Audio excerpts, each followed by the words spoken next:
mehribon va rahimli Alloh nomiyle. İnna anzalnahu fi laylatil qadr.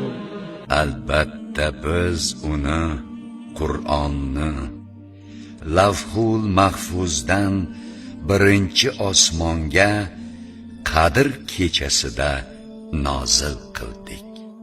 Wa ma adraka ma laylatul qadr.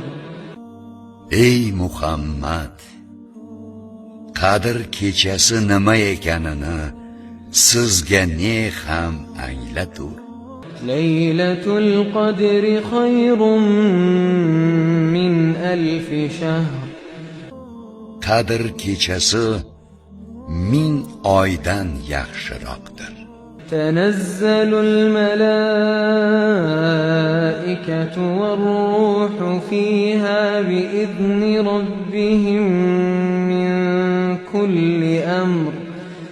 U kechada farishtalar va ruh Jabroil Parvardigorlarining izni bilan yil davomida qilinadigan barcha ishlar rejasi bilan osmondan yerga tusharlar. Salamun hiya hatta matla'il fajr. U kecha to tong otgunicha salomatlikdir. Qadr surasi Makka da nozil qilingan 5 oyatdan iborat.